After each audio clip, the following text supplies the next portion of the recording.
Stevenson est là? Non,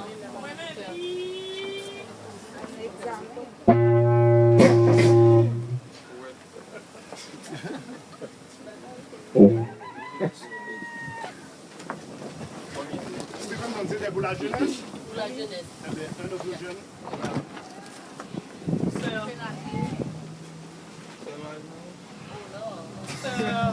Gasparina.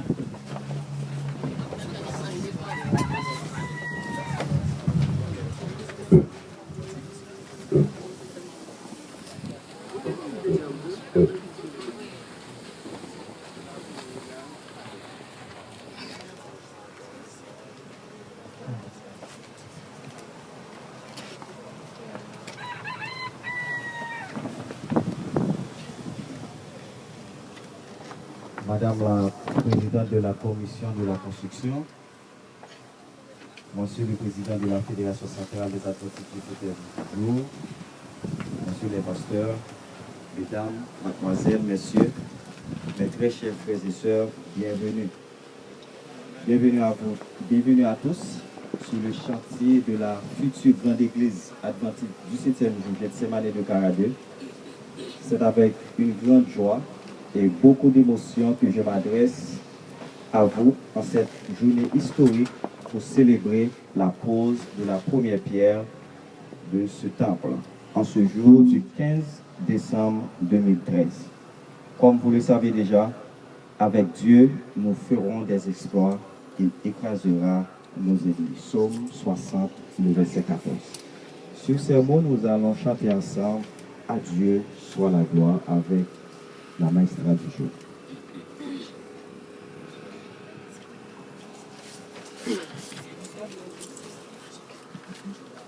À Dieu soit la gloire par son grand amour, dans mon âme noire s'est levé le jour. Jésus à ma place mourut sur la croix, il m'offre sa grâce et je la reçois. Gloire à Dieu, terre écoute sa voix. Gloire à Dieu, monde réjouis-toi. Ô venez au Père, Jésus est vainqueur, que toute la terre chante en son honneur. Nous lisons ensemble le psaume 117. Louez l'Éternel, vous toutes les nations, célébrez vous tous les peuples, car sa bonté demeure grande et sa fidélité durera toujours. Louez l'Éternel. Amen. Éclaire-nous simplement pour la prière.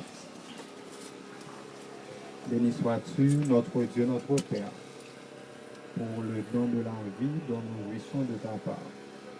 Merci de ce que tu as fait de nous des humbles serviteurs. Nous sommes venus en ce lieu pour participer à la cérémonie de la pose de la première pierre de ton Église.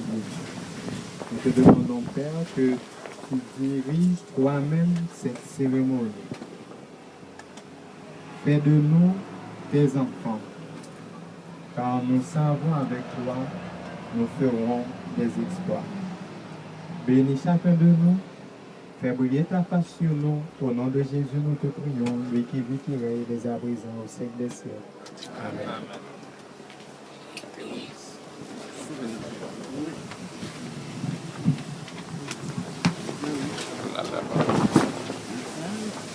Nous allons faire place à notre sœur bien-aimée, Rita Pierre-Lucien, pour les rappels historiques.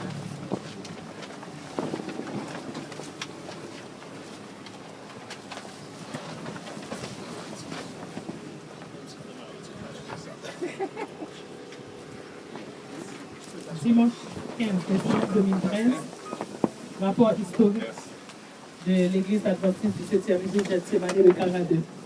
C'était vers les années 1942 qu'on entendait parler du mouvement adventiste pour la première fois par M. Lucien Stecker.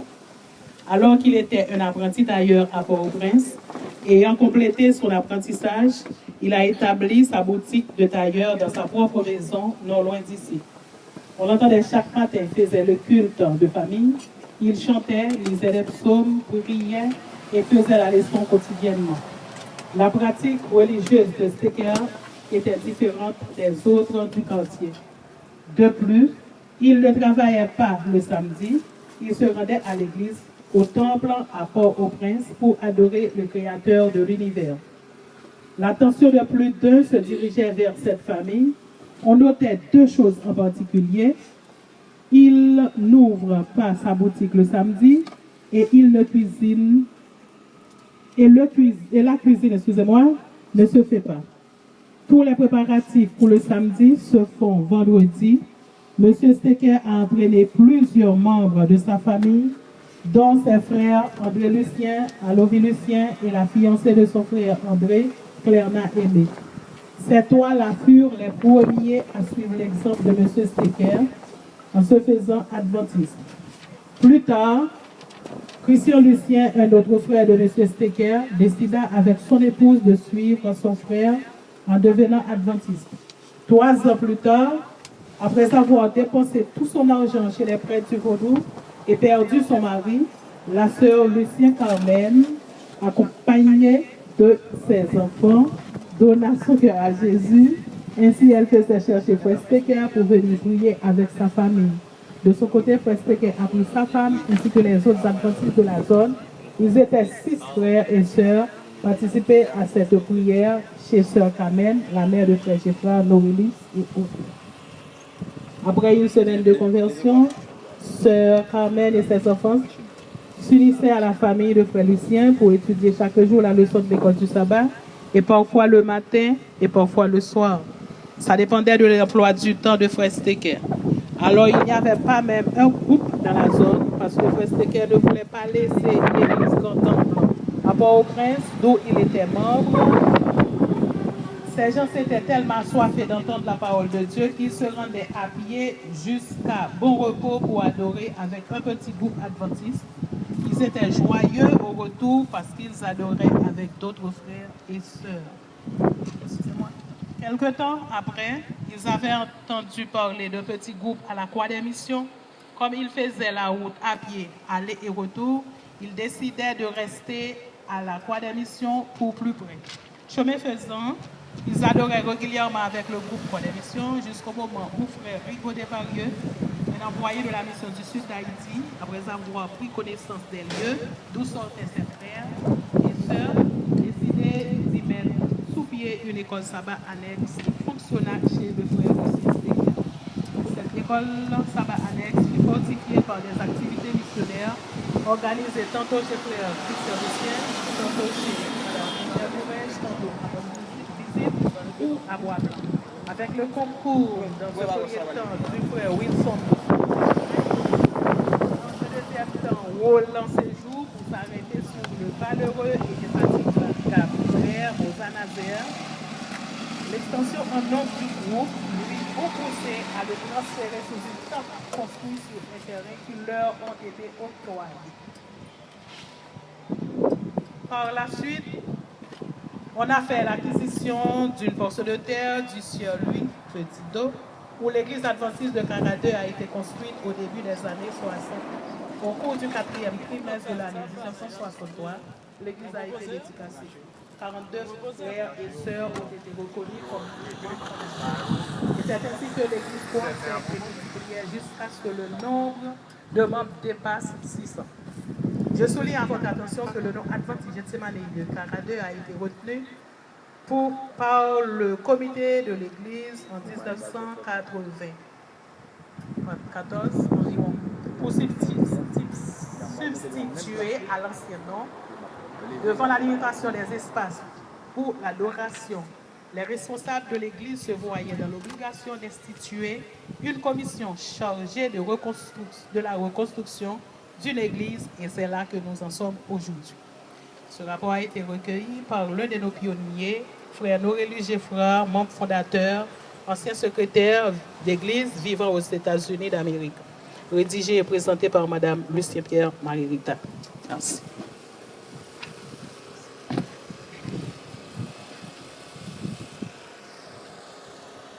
Chers frères, bonjour. Nous sommes ici pour une cérémonie bien spéciale, la cérémonie de la pose de la première pierre de la construction de l'Église. Donc, cela signifie par la foi, pour nous, l'Église est déjà construite. Quand nous venons poser cette première pierre, et nous voudrions le faire et dans le même esprit des constructeurs jadis, comme Néhémie, Esdras, Zorobabel. Nous croyons, comme ici vient le psaume, avec Dieu, nous pouvons faire des expériences. Si les joies commencent, je vais passer le microphone, le début de la présentation, pour le sermon, et ensuite pour la prière de consécration. Pasteur Extra. Frères et sœurs bien-aimés, que la paix du Seigneur soit avec vous tous. Nous sommes là ce matin pour poser un acte de foi, comme l'a dit le pasteur. S'il n'y avait pas l'élément de foi, notre présence ici n'aurait aucun sens. Et la foi, c'est le fait de voir déjà l'accomplissement d'une chose qu'on ne voit pas encore. La chose est là, nous savons qu'elle est là. Bientôt, elle va se matérialiser. Mais nous vivons déjà la joie de la voir. Nous félicitons tous les dirigeants de l'Église de Gethsémané pour toutes les dispositions prises afin d'arriver jusqu'ici. La célébration du 50e et la pose de la première pierre. L'histoire de cette église est fascinante. Je voudrais recommander que cette histoire qui a été rédigée soit bien préparée pour servir de document de référence pour les jeunes.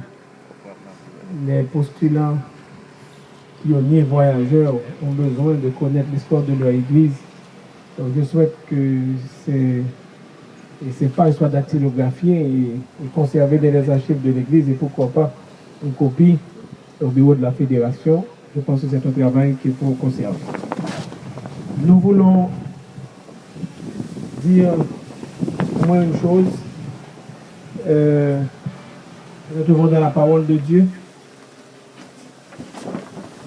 Vous vous rappelez du rêve de Jacob quand il fuyait la maison paternelle et quand il a compris que l'Éternel était avec lui, il a fait cette déclaration que je lis pour vous. Si le Seigneur est avec moi et me protège sur ma route, s'il me donne de quoi manger et m'habiller, si je reviens sain et sauf chez mon Père, alors le Seigneur sera mon Dieu. Cette pierre que j'ai dressée et consacrée sera une maison de Dieu. Et c'est à lui que je donnerai le 10e de tout ce qu'il m'accordera. Voilà un homme qui a posé une première pierre. Il a fait 3 promesses à l'Éternel. Et je voudrais que vous notiez ces 3 promesses parce qu'il les a respectées à l'âge. Il a demandé à Dieu seulement d'être avec lui. Je reprends pour vous. Si le Seigneur est avec moi et me protège sur ma route, c'est la première condition. S'il me donne de quoi manger et m'habiller. Deuxième, si je reviens sain et sauf chez mon Père, alors voici ce qu'il demande. Voici ce qu'il promet dans sa prière. Alors, le Seigneur sera mon Dieu. Cette pierre que j'ai dressée et consacrée sera une maison de Dieu. Et c'est à lui que je donnerai la dîme de tout ce qu'il m'accordera. Nous pouvons faire nôtres les paroles de Jacob en ce matin. Nous sommes sûrs que le Seigneur veut être notre Dieu. Le Seigneur veut faire ce qu'il a fait pour Jacob, protéger, accompagner. Parce que le Seigneur a fait ça pour nous. Le Seigneur avait donné à Jacob de quoi manger et de s'habiller. Parce que le Seigneur a fait cela pour nous. Et bien, Jacob a dit, si le Seigneur fait ça pour moi, alors il sera mon Dieu. Il sera mon Dieu, c'est-à-dire c'est lui que je servirai. Deuxièmement, cette pierre que j'ai dressée sera la maison de Dieu et je lui donnerai la dîme de tous les revenus. Donc, remarquez que Jacob a pris sa responsabilité pour construire lui-même le temple du Seigneur. En posant la pierre, Jacob prend lui-même la responsabilité de construire ce temple. Et il avait dit de quoi, lorsqu'il allait trouver les moyens pour le faire. Le Seigneur va me donner de quoi m'habiller, de quoi manger. Le Seigneur va me protéger, il va prendre soin de moi. Donc c'est la bénédiction de l'Éternel que je recevrai. Et voilà comment je retournerai cette bénédiction à Dieu. Je lui donnerai un temple et je lui donnerai la dîme de tous mes revenus. Donc, le Seigneur est disposé à faire tout cela pour vous. Si vous autres, vous êtes disposés aussi à lui donner des offrandes généreuses et qui va être transformée en toutes sortes de biens, particulièrement un confort pour cette église. C'est bien de poser cette première pierre dans cette ambiance.